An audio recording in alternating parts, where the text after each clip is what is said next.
2, which was a banger. And the next year you get to play Ultimate Spider-Man, which was also good. Now imagine your disappointment when Spider-Man 3 rolls around the corner and you get this.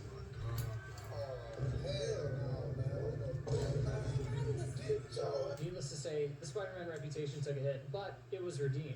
Spider-Man Web of Shadows released the next year, and while it had some issues with level design, it still provided a great open-world Spider-Man game with swinging that many still consider the best. Then we got the more linear, but no less great Shattered Dimensions, and then Edge of Time. While many appreciate the games now, at the time the scores were not friendly. Then, with the announcement of the new cinematic reboot titled The Amazing Spider-Man, we also received a movie tie-in game. Given the history, color me skeptical. But things have changed since the last few Spider-Man games. Most notably, things have changed with Batman. Since the release of Web of Shadows, the last open-world Spider-Man game we received, the Arkham series was already off the ground, and we had both Asylum and City to solidify the Dark Knight's seat on the throne atop the superhero genre. Spider-Man needed change, and the developers were truly aware of the last few games' disappointing numbers.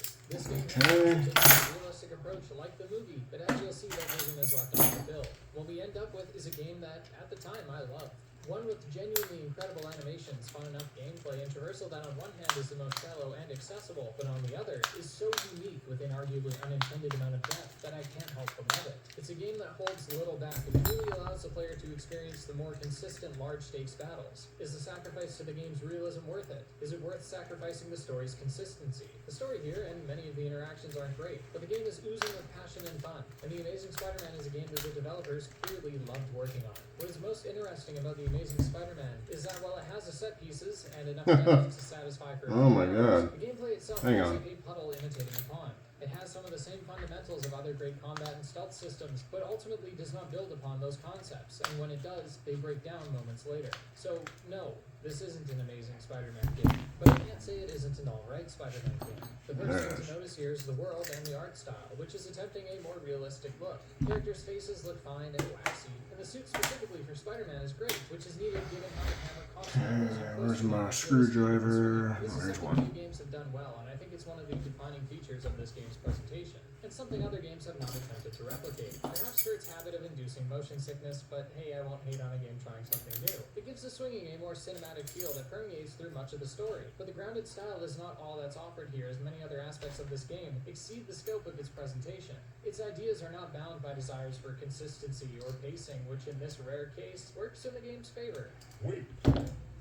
Stop the video. Oh my god, this guy again. Last time I was here, you thought you'd beaten me because you were using the convenient and accessible NordPass, which generates difficult passwords and remembers them so you don't have to, all while notifying you of any passwords that may be weak or compromised so that you can change them, which NordPass also does with just the click of a button. But I'm back, because I have discovered your IP address, and it tells me that you... Okay, where's my followers? Okay, why are you here again? It's gonna be one of these. I don't know if this should be your hobby here. Because I have a job to do. Job? You're a thief. You steal Yeah, people's job. banking It's more information of a for a job living than and you play suck video at it. games all I don't day. even live in the United States. What? How do I get out? No, Because I use NordVPN, and you can too by using the link in the description and pinned comment. It gets you Try an this exclusive one. deal. A virtual private network is exactly what protects me from guys like you. Because your IP can reveal where you live, your internet service provider, and it gives a hacker the ability to slow your internet to a crawl, which means you can kiss that ramp-up game goodbye. Masking my IP address also means that I can use public, otherwise unsecure Wi-Fi without worrying about others stealing my now encrypted data. But the best use of all is that I can watch TV shows that are only available on Netflix in other countries. Wait, that actually sounds pretty convenient. What are you Whoops. still doing here? Go. Okay.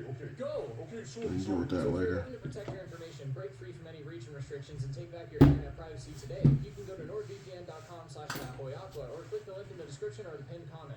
And when you do, you'll receive an exclusive deal. In fact, you can purchase both NordVPN and NordPass at once. So enjoy the protection, and thank you to NordVPN for sponsoring this video.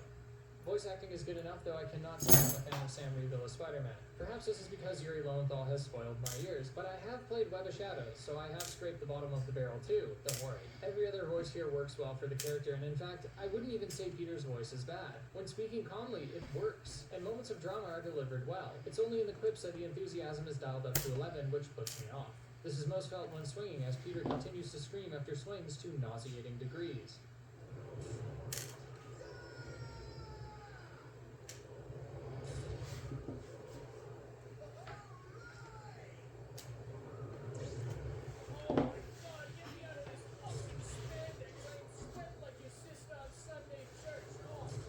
Voice cameos cameos from Bruce Campbell and Stan Lee are appreciated and done justice, but the accompanying soundtrack is where the game truly shines, as it's executed surprisingly well. It's the usual symphonies and triumphant horns, but the arrangements here were memorable enough to make me pause once in a while to admire it. Now here's a trip down memory lane. In my earlier videos I used to speak about animations obsessively.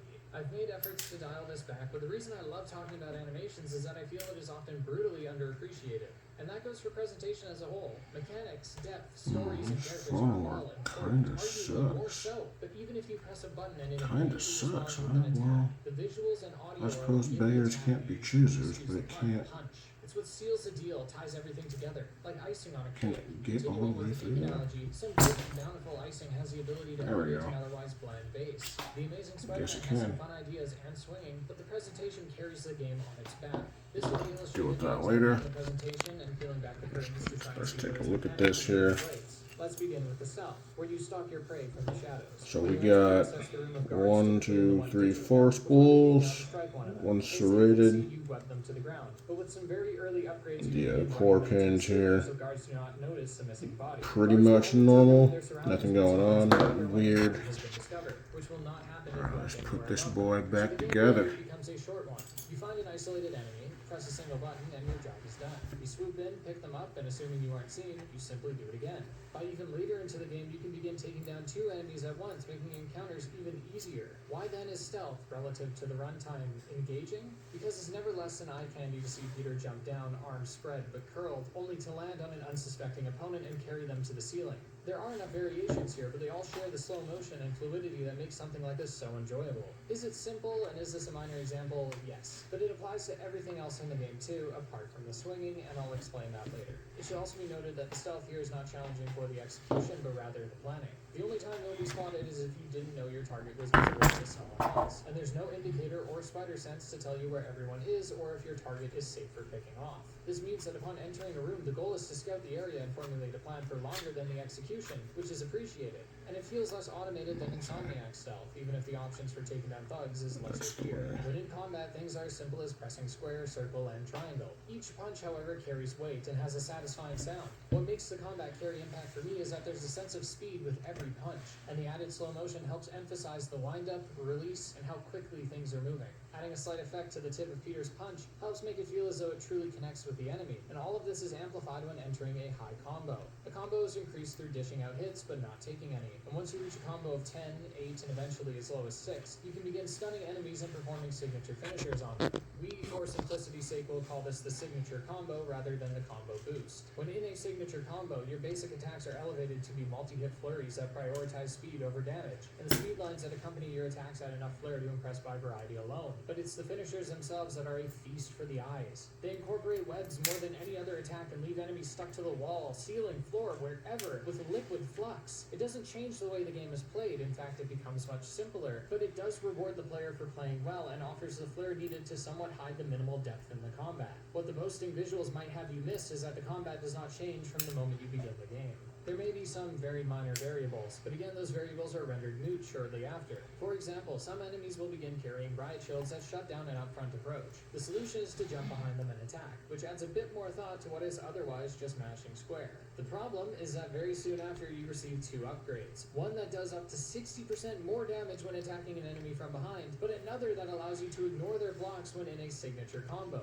These enemies show up, add little challenge, and are then gone as quick as they came. A similar thing is true for the robots here, which is that eventually they'll have a defensive shield that must be webbed before they take damage. Simple enough, but once more an upgrade allows your web strike to permanently disable their shields, so the challenge dissolves. While we're on the topic, we might as well talk about the upgrades of which more than half Leave are some completely room for useless. that. When designing a game Next such as this, I pin believe that there. upgrade or ability should give So you I can more put this options boy and make back the in combat there. easier by giving you more ways to defeat your enemies. But this alone can't work. It needs to be balanced out by new enemies that add more challenge. I was expecting the Raise Amazing this boy Spider-Man up to a little introduce bit. new enemies that are basic to take down at first, but when even more are introduced, we have combat encounters that have 5 different enemy types, thus 5 different strategies that must be considered, preventing repetition and making the signature combos harder to pull off. and accordingly more rewarding.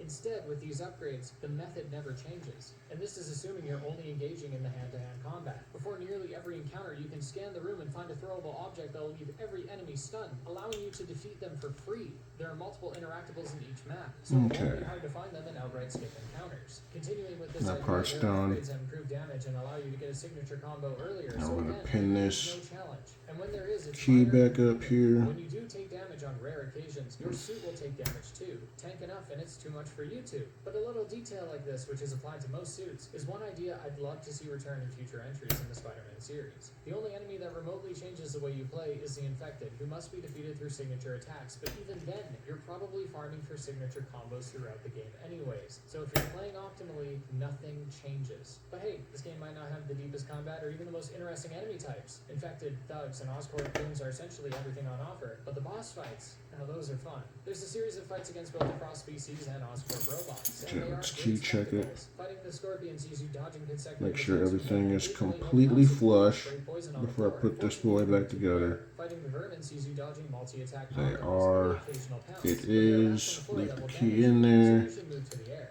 The final fight against the Lizard will That side's see front. it pouncing at you, Okay. dishing out multi-hit combos that you need to dodge. Yeah.